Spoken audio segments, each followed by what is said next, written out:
I'm Mina Malik Hussain, and this is The Coffee Table. And today I'm really excited because we're going to be talking about media literacy on The Coffee Table. And yes, I am using media to talk about media literacy. I appreciate a bit of irony now and again. But if you are the sort of person who laughs at a WhatsApp forward that your parent sends you, but then turns around and thinks that Wikipedia is actual news, then this is the show for you. I'm really, really excited to be welcoming these two wonderful journalists on my show. I wish they were here in real life, but needs must. I'm delighted today to be talking to Sahar Habib Ghazi. Right now, she is the South Asia editor at Vice World News. She was the Knight Journalism Fellow at Stanford in 2011. She's reported for the New York Times in Pakistan. She's been a producer for Geo and also Dawn News, which she helped launch in 2006, and is a board member for Media Matters for Democracy here in Pakistan. And my second guest is Sadaf Khan, who is the co-founder of Media Matters for Democracy and is a media and digital rights advocate. Whee! Welcome to the show, ladies. I'm very, very excited. I'm always excited, but a little bit extra today. Now, I was sort of reading various things, and I realized that the 3rd of May was also World Press Freedom Day. So all of this seems like the universe has particularly come together in a interesting way. But I want to sort of begin at the beginning. So, Sahar, when we talk about being media literate, what are we talking about? So media is a mode of communication. They can be different mediums. It can be any information that you get through your mobile, through your TV, through your computer. But there's always a way of producing this media. So when we talk about media literacy, it's understanding how it's produced and who is producing it, what is the source of the information, and whether it should be trusted or not trusted. Right. So I think that by and large, we tend to think that whatever we see on our screens or any screen really, so on TV or on our computers or things that we get on our phone, the general approach is to treat all of it equally. Like we have a tendency to kind of believe in the veracity of everything that we're consuming. I think it really depends on our background. So if we look at different age groups, if we look at someone who's above, for example, 60, they grew up in a Pakistan that was an information desert. There wasn't a lot of information then. So I understand why someone above the age of 60 would look at information and trust whatever is coming their way because they're not used to having to deal with a lot of information. But if you look at someone who was born after the 90s, for example, they were born in the information overload age, the age of the internet. So they will be not as trusting of information. But media literacy is a lot about teaching news consumers, media consumers, about how to approach media. What should make them trust it? What should make a media credible? It's sort of the difference between understanding the difference between a reality show and a documentary. Yes. And it kind of goes down to the, really the medium then, and understanding the people who are producing it, what is their intention. Sometimes their intention is pure. So in reality shows, people are producing it, they think that people know that it's slightly curated, but sometimes the news consumer or the media consumer doesn't know. What becomes difficult or becomes really dangerous is these days we have misinformation and disinformation, which is when people who are producing media intentionally introduce something that seems like you should trust it. Yes. But actually it's not. It's not trustworthy. Yes, and that is something that I want to go back to because I think that is such an important thing to be talking about. But first, Sadaf, can you hear me? Yes, I can hear you. Hi, welcome to the show.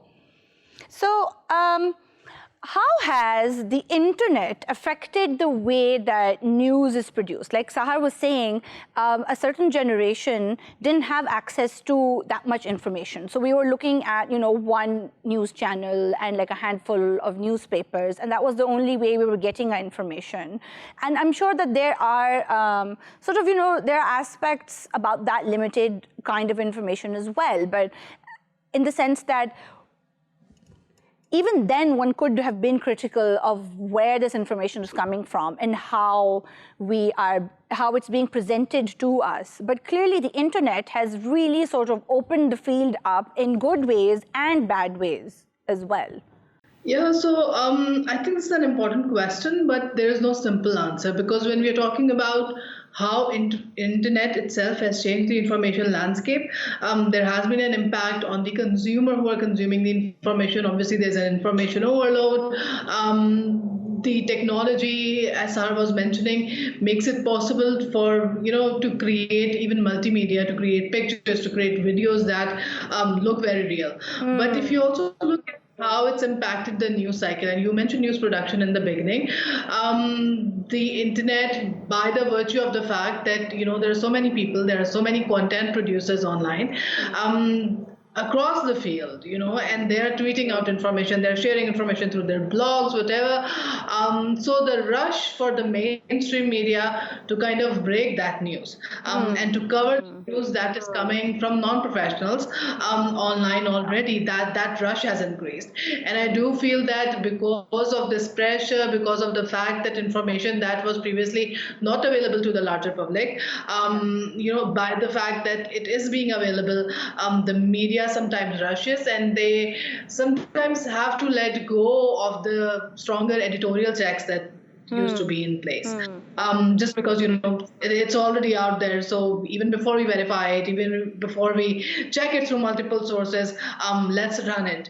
And obviously, when it reaches an audience who are not aware of the process that goes on behind it, and who might not be able to understand that's just coming through a digital source, not going through the regular verification channels, then a gap is created where even the media itself becomes a part of a cycle, producing or replicating or disseminating information without going through the whole journalistic process that it should have gone through. No, and I'm glad that you brought journalistic process, because to me, and as a layperson, it sounds like because so many people have access to social media and they have access to, like, everyone's phone has a camera in it.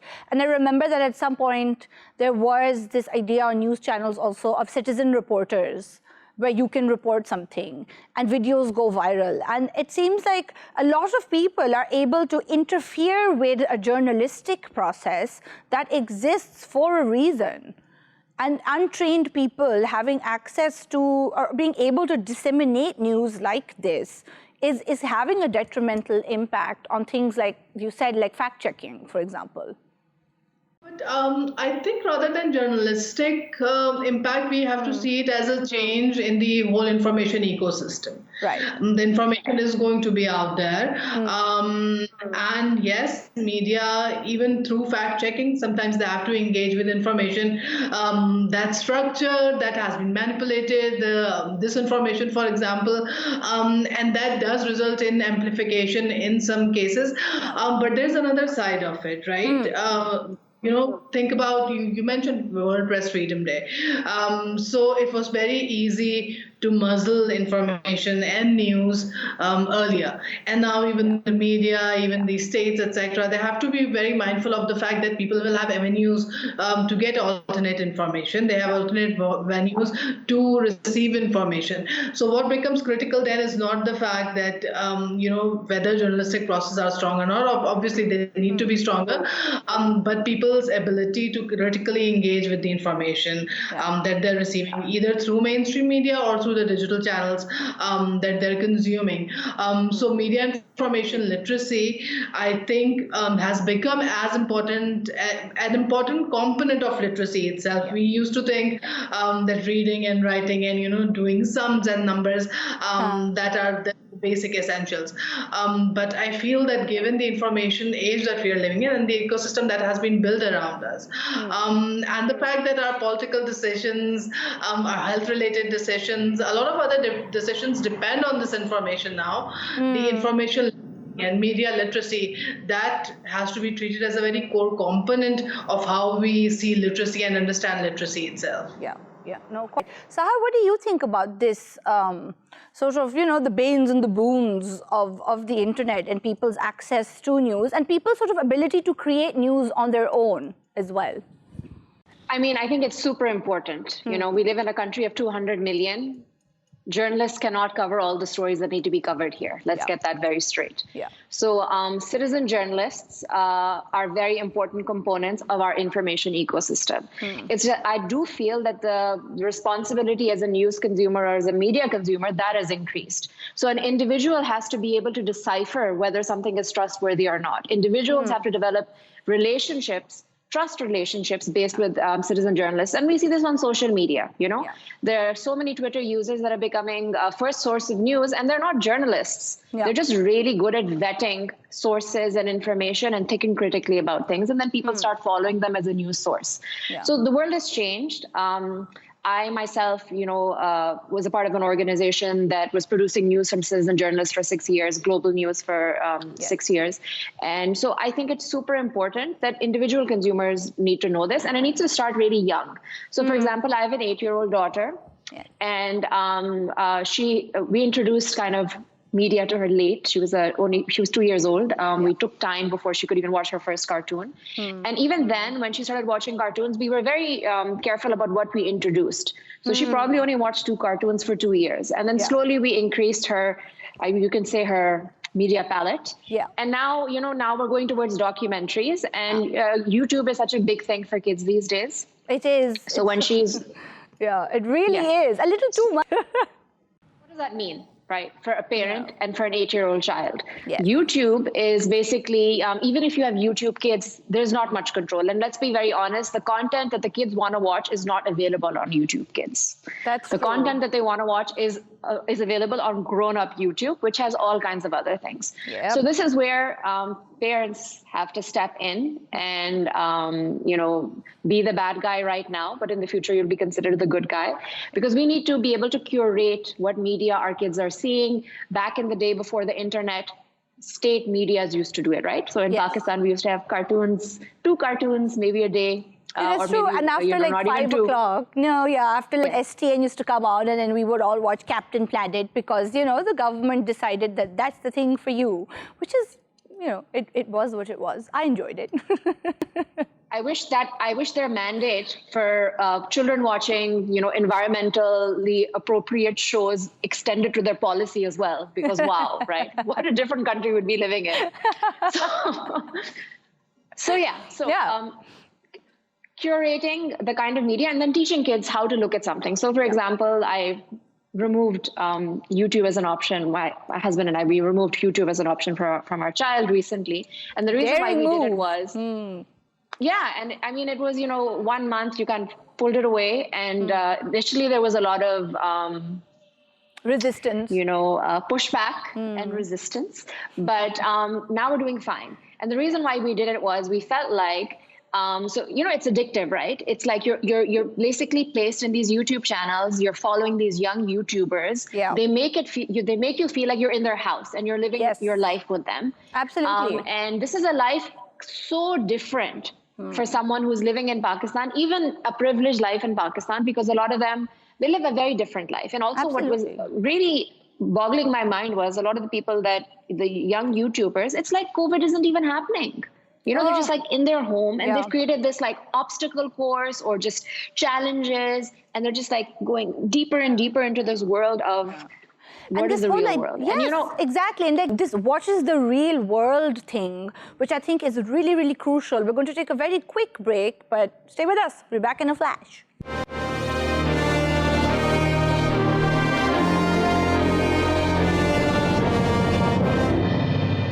Welcome back to the coffee table. We're having a fascinating conversation about media literacy with media and digital rights advocate Sadaf Khan and journalist and fantastic Instagram mom Sahar Habib Ghazi. So before the break, Sahar, you and I were talking about YouTube and how it sort of creates this alternative reality that all our children are consuming and thinking that this is real life. And in the same way that even adults are consuming shows and reality TV shows, for example, and thinking that this is the way that people live in the world. And I remember back when I was teaching 8th graders, a lot of them used to think that a show like Gossip Girl, for example, was actually how teenagers in Manhattan lived. Like they thought that that was real. And then they wanted to kind of aspire to those behaviors because they thought that that was cool. And then that's how it's meant to be. But all of this is content creation for a very specific purpose. It's not real. And it's really important for parents to be able to unpick that for their kids. And I think that that's a really crucial part of helping our children navigate the internet. Like, I thought that it was really important that you said that, you guys, but we're looking at which cartoons your child should be watching. Now, even to that level, do you think, like, why is it so important? Like, I think a lot of parents are just a cartoon, what's the big deal? But it isn't. I used to do the exact same thing, so I get it, but for the audience.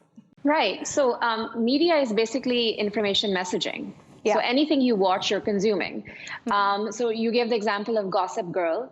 I was born in the US. I've lived half my life there. That is not how average American teenagers live. And also these YouTubers, that's not how average American kids live. Nope. So it creates this alternate reality, and it also is distorted. It's problematic because if it's one thing, media literacy is also being able to decipher the difference between something like Gossip Girl, something like a YouTube channel that looks like a reality show or a documentary. Yes. So as parents, it's not our responsibility just to curate and pick different content for our kids, but also to give them the tools to start caring about these things. Like, so for me, when I pulled YouTube from my daughter's repertoire. What I did was I was like, I want you to start understanding the difference between these people and actors and cartoons and the people who are in documentaries. Because now you're 8 years old, beta. You should be able to understand the difference, and you should be able to explain it to me. So, now she's getting into some documentaries and she's beginning to understand the difference. And she herself feels, she doesn't want to go back to the YouTube channels right now because she's beginning to understand, wait a second, I thought there was something, but actually they're not. So what we need to do is we need to tap into a child's critical thinking, which is what I try to go for. And with cartoons, it's like, what kind of messaging do you want to send to your child? Do someone like me who, questions normal gender roles. And I think that any human being should be able to do whatever they want to do based on their skill set and their passion and their likes. I'm very conscious of the kind of gender roles that certain cartoons, propagate. Yes, absolutely. So that's what I try to be mindful of with a daughter who is South Asian, so she's her whole life, she's gonna constantly be told that she has to be a certain kind of way because she's a child girl, or then she's a girl, or she's a woman. So I want her to start thinking critically about that already. And the way that I can do that is to be very careful about the kind of cartoons she watches as a kid. Who are the female characters in these cartoons?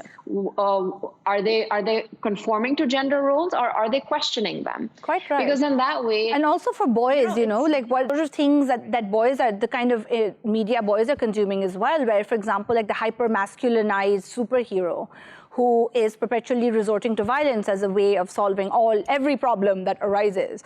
Those are the kind of questions that as parents we should be asking, or as caregivers. But that also then requires a certain amount of critical thinking skills that we need to develop for ourselves. And I feel like those are skills that we also, it's not a natural skill to kind of just automatically know. Like, you have to educate yourself. And Sadaf, is this where Media Matters for Democracy kind of, came into being? Was this one of your objectives when you and your board were setting up?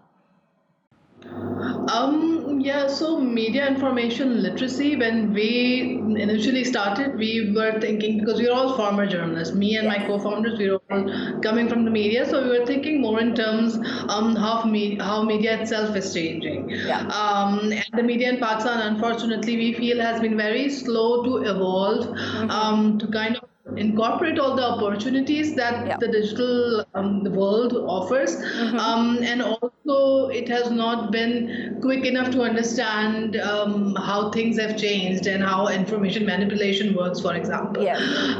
But obviously, as we expanded, we did start seeing that it's news consumers who need to be educated more. So over time we have started working and engaging with teachers, with parents themselves, and it's not just the harm is not kind of limited. If there is not enough critical thinking, specifically what Sahar is talking about, if there is not critical thinking and if there is not enough engagement from parents and caregivers and teachers regarding what media the children are consuming, then the discussion and the push turns towards the state and the government.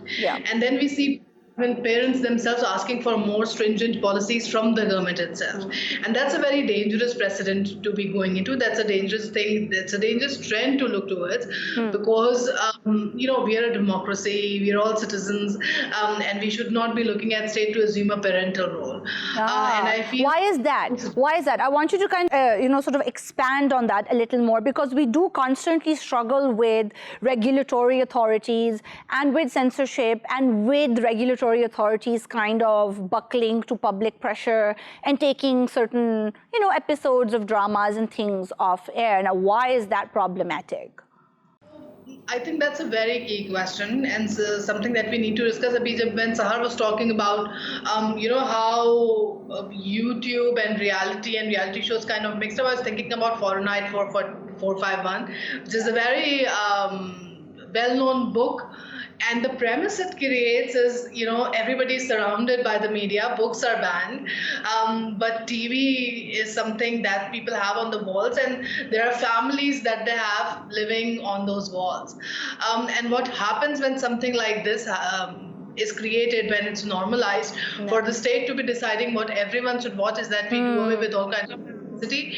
We do away with people's own ability to critically think, engage with content, bring out their own perspectives, because everybody's looking at it, everybody's consuming content coming from the same authority, right? Yes. And that same authority will treat people with a singular lens, a uniform lens probably, and whatever diversity that exists in families, in communities, in different kind of groups, etc., that kind of gets, it just gets flattened out in a way. Absolutely. And obviously, we're talking in terms of children, but even for adults. This continues, and then we are looking at people who are, this is very colonial in nature as well, because then we are treating the citizens like subjects, being told what to think, being what to watch, being told what to consume, and not having the agency to make those decisions themselves. But obviously when we talk about agency, then we go back to the fact that whether parents specifically and caregivers are able to exercise that agency in an informed manner. And so, it's like a cycle where you need parents who are more critically engaged, who are aware of how their children are growing up, what they're consuming, and they understand how, children's brains and their personalities are developing. We come from a culture where, it's very common to say that children should be seen, not heard. Yes. Their questions are not tackled. Questions are discouraged, especially arguments are discouraged. We have, because we see, we have this idea that a critical engagement is seen as criticism, and those are not the same thing. A critical engagement means that you're asking questions, you're curious about something, you want to understand you have questions, you want to understand how you are seeing something and how the other person is seeing something, and that doesn't mean that you're trying to crush them or you're trying to criticize them in a bad way or you're sort of fighting with them. That's not it at all. But that's also a skill that you have to learn, isn't it? Otherwise, the whole Bollywood Amitabh Bachchan keh diya na bas keh diya attitude. And every time a child questions your decision, you are like, no, you don't answer back to your adults, you don't answer back to elders. And that's the attitude then we are kind of also expecting from the state. Ban YouTube, ban this, ban that, and why that's something that you don't engage with. Why should that be a reaction? Why should that be a reaction to something you did? Because I feel like this also happens that maybe some people do have a critical engagement, but something that they don't like, a lot of people feel like it then ergo, I don't like it, therefore it should be off the air. Like, I shouldn't have to see it. But from what I'm understanding, this idea of free speech and a free media is that all kinds of media has to coexist, and then you pick and choose what you think you want to see or what you want to consume or what you think is appropriate for your family to consume. But that doesn't mean that you have to necessarily obliterate everybody else. So Sahar, earlier on in the show, we were talking about disinformation versus misinformation. So I wanted to kind of come back to that. What's the difference between these two things? Okay, so before I get to that, I just wanted to mention something. When we're talking about media creation, consent is super important. Consent. So, for example, right now with content getting created, we talked about regulation and monitoring. There's a lot of stuff on the internet that was not created with the consent of some people. And that comes into really dangerous territory. So that's one of the things that often governments or even big social media organizations like YouTube, when they pull some content, or Twitter, when they pull content, it could be around that. Like, do you have the right to even put this information out there? So the question of whether, this is hard, media literacy is hard, critical thinking is hard, actually, it's become a need now. Just like the internet has become as important as water, as food, as clean air for us being able to, this is a part of adulting. And if people don't want to adult and they don't want to parent, then perhaps they should reconsider. It's a lot harder now to parent. It's a lot harder now to adult, to make informed decisions for the safety of our families, not just the physical safety, but also the mental health safety. Yes, absolutely. Because consuming the wrong media can have a deep mental health impact. And what I was thinking about when you guys were talking was, just now, for example, in India, there's an oxygen shortage. And there's, it's the worst affected, COVID impacted place in the world.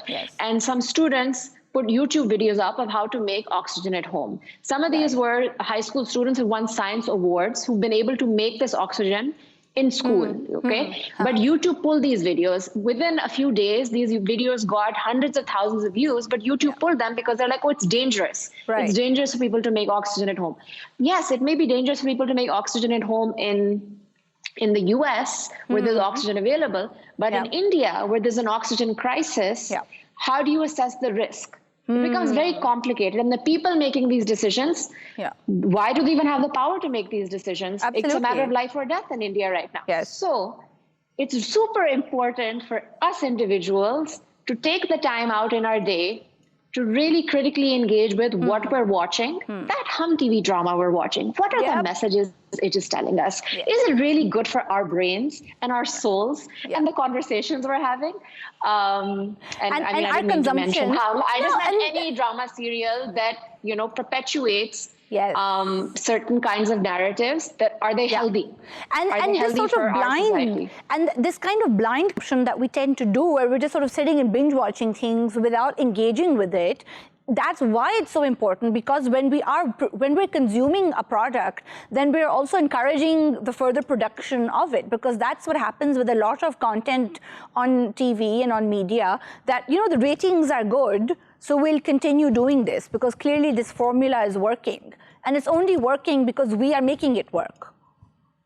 So it's that kind of, I feel like if we are more critical and we are more thoughtful about what we're consuming, then we also have a hand in improving the quality of the programming that we see. And then that's where misinformation and disinformation comes in. Take a very quick break at this juncture and come back to misinformation versus disinformation. Riveting times ahead. Stay with us.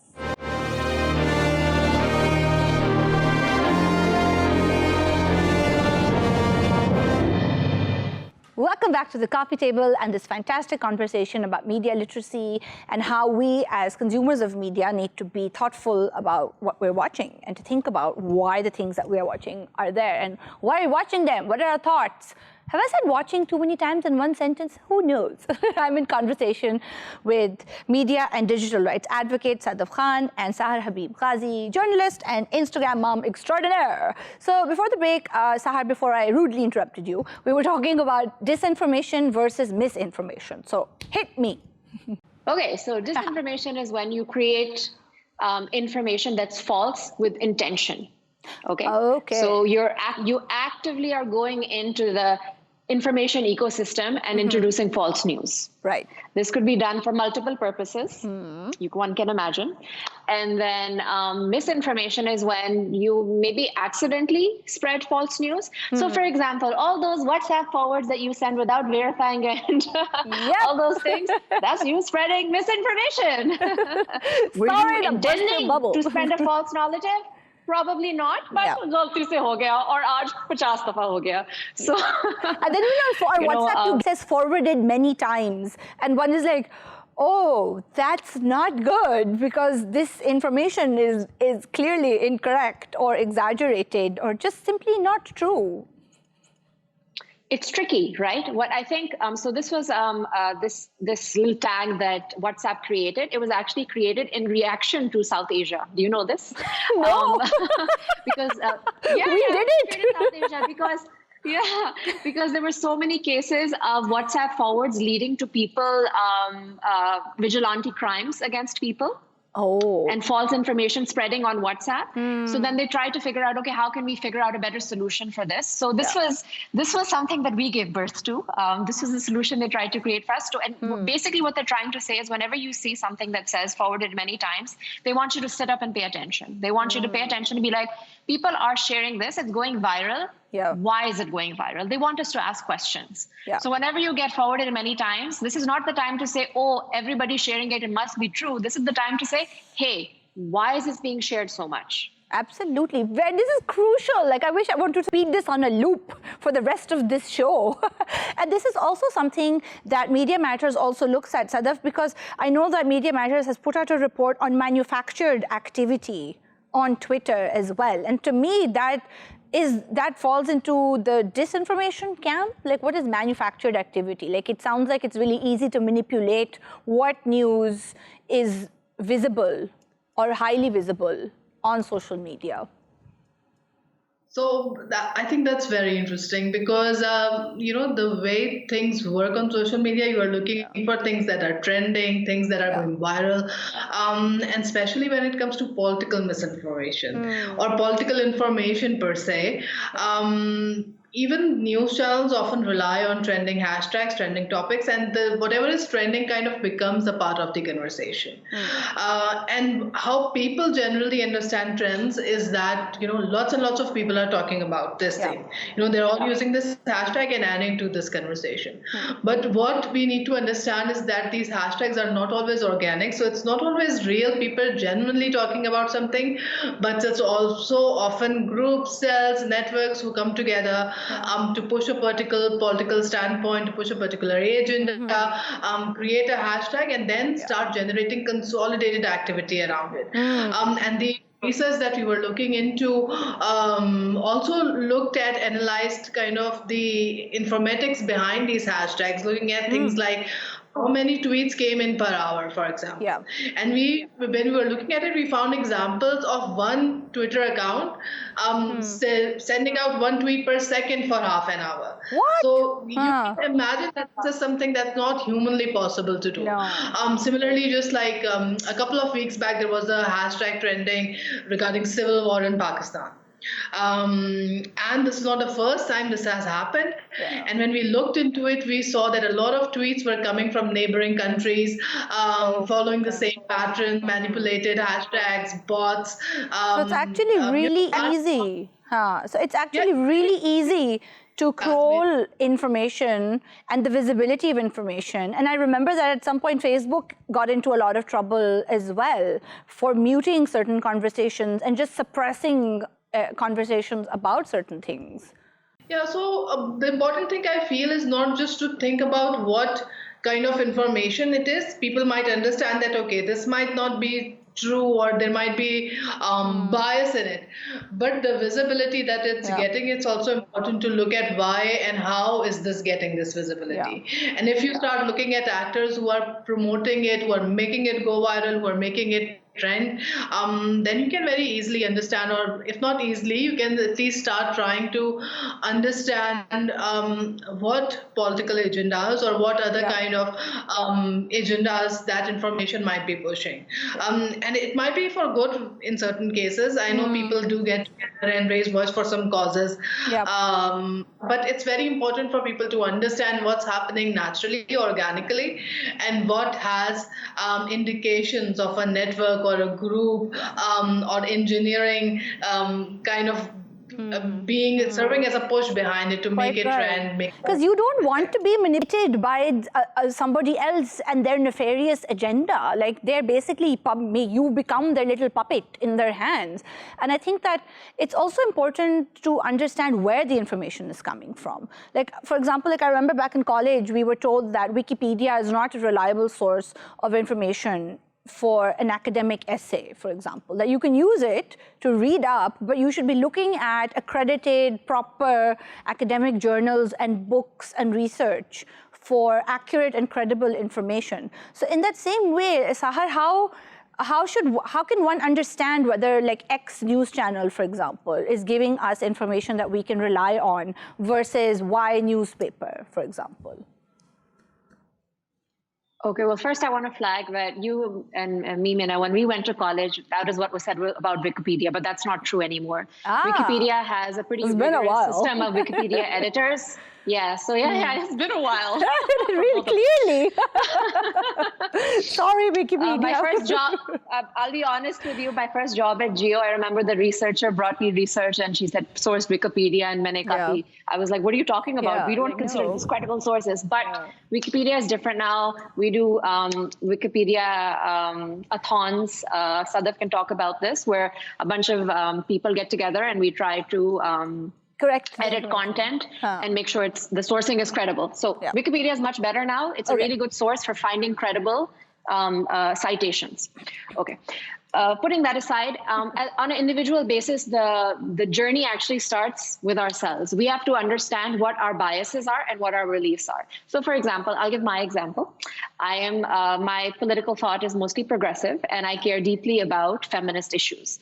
So, as an editor, as a journalist, whenever I'm approaching a story that involves women's issues, I always make sure that when I'm editing it, I'm aware of the fact that I will have a tendency to leer more towards those issues. So I have to keep my skepticism alive in a story. So if it's a story about, some sort of violence against women, I have to check my emotions while I'm critically looking at the sourcing of that story and analyzing it.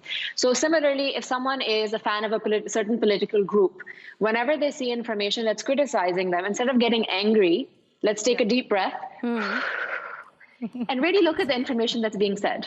Yeah, but also as a consumer, who is saying information and where is it coming from? So as a consumer, if, for example, if you're looking at CNN versus Fox, as a consumer, how do I know which one to trust and which one to not trust? Or should I just generally distrust everything?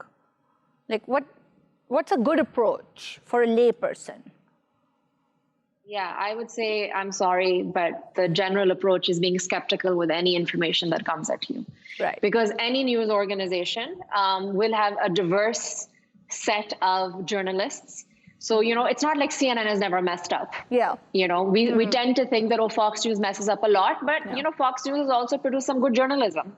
We cannot dismiss any channel completely. Oftentimes, the organizations we trust are organizations that are aligned with our values. And we need to really be skeptical then as well. So if we really, really trust a journalist because they also seem, partial to a political party that we're partial to, we have to question that trust. We have to question that trust. Yeah. So it really comes down to what is the unit of information that is coming to you and really looking at it critically before believing it. This is where I said adulting is really hard now because we need to put that filter of skepticism when we're looking at information. We cannot trust everything. We can, to make life easier for us, look to certain individuals who do this already. So for example, on social media, we see that Twitter has become a huge source of information because there are in Pakistan at least, there are dozens of people who do this on an individual basis. They're really skeptical when they're looking at units of information, and then they only put forward things that they think are credible. So then develop relationships of trust with those people. Right. But if you were to tell me, choose an organization in Pakistan where you can trust, I'd be like, that's kind of difficult to do right now. I'm sort of thinking about then free speech. And Sadaf, when we talk about free speech and we talk about access to information, are there some rational or reasonable limitations to that as well? Like there is a free speech not supposed to be as free as we think it is as well. So, okay, that's a very, very difficult question to answer. But before I get to that, there's something I was thinking when Sahar was talking. When we were growing up, and in the previous information ecosystem, I think information consumption was a possibility and a viable possibility. I think right now we are in a state when we cannot just consume information, we have to engage with it. Oh, so there's a difference between just kind of reading something and accepting it, okay, yeah, this is fine, and engaging with it. Ah, right. Yeah, the points are raised about Wikipedia. It's so important. We do these hackathons and Wikipedia editathons kind of thing, and it's very much sourcing. And even if I go back and cite it, I will not probably cite the article, but look at the citations that it has cited. So rather than Wikipedia becoming a source of text, it has become a source that points you to a different sources.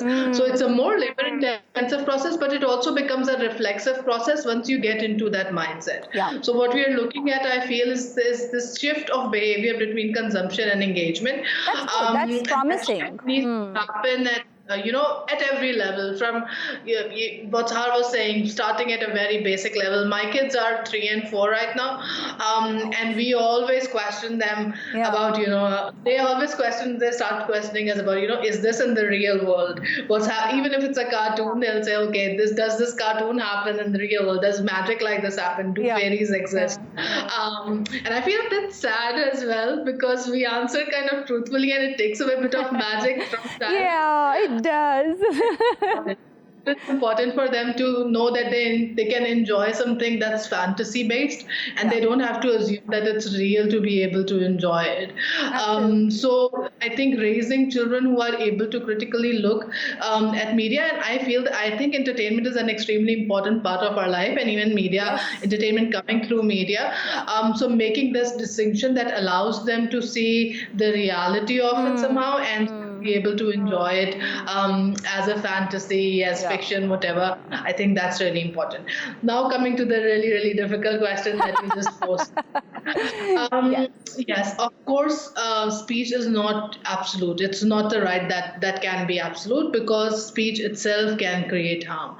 And yes, things like incitement to violence, things like hate speech targeted against a community, speech that is linked to hate crimes, speech that kind of radicalizes or it's intended to radicalize, disinformation that can have impact on public health per se. We have the example of polio vaccines and the failure of polio program in Pakistan. There's literally 2 countries in the world that still have polio, and disinformation has to be a very significant part of why this program fails. People's failure or inability or unwillingness to engage with the polio vaccine in the way they should have, that has a lot to do with information that they have consumed, the belief systems that have and that misinformation that we were talking about earlier as well. So yes, it's not absolute, but again, the question becomes, how do we kind of contain, how do we regulate? I think that regulation is the key here. So, we have to understand the difference between criminalization, regulation coming from the state, and self-regulation itself. And where we are failing completely is starting the discourse about self-regulation. There is obviously criminalized speech, it's criminalized speech, There are certain things, for example, glorification of terrorism.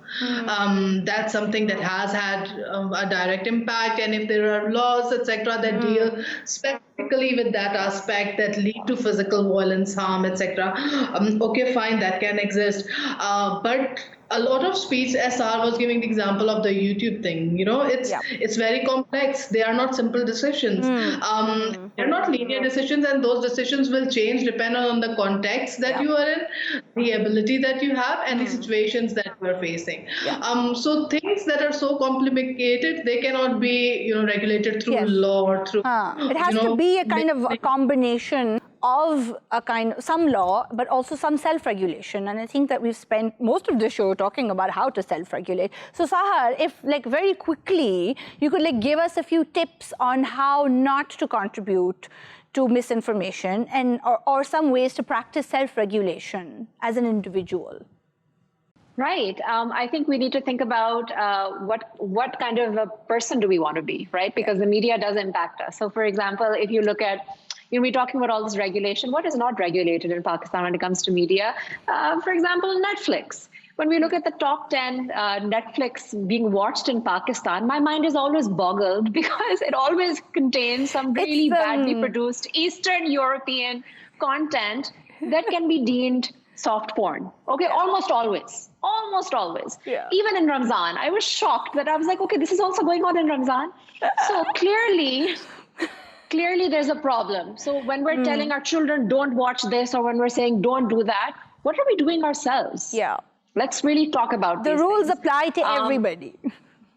Right. And when any sort of WhatsApp forward comes to us, or when we're reading a newspaper, let's ask questions. Who is giving this information? Is it credible? Should I trust this information? Do I trust this information before I say it to someone else, before I share it? Yes. Really think about why you're trusting some information. And whose voice is it on this voice note that I have received on my WhatsApp? Should I forward it? Is it a responsible thing to forward this information that I know nothing about? Where did it come from? Who's behind it? Why does this exist? And what impact would it have on society? I'll give an example. Someone forwarded me, I said, I hope you're doing well, living in a city where COVID is pretty bad. Then someone forwarded me a voice note saying, this doctor sent me this, imagine what they're going through. I didn't listen to it. That's self-regulation. Yes. I was also this person is frantic, so I'm not going to say anything to them right now, but maybe when time is better, I'll be like, don't send forward stuff like that. Yeah. But also I didn't listen to it, because what use do I have of that information?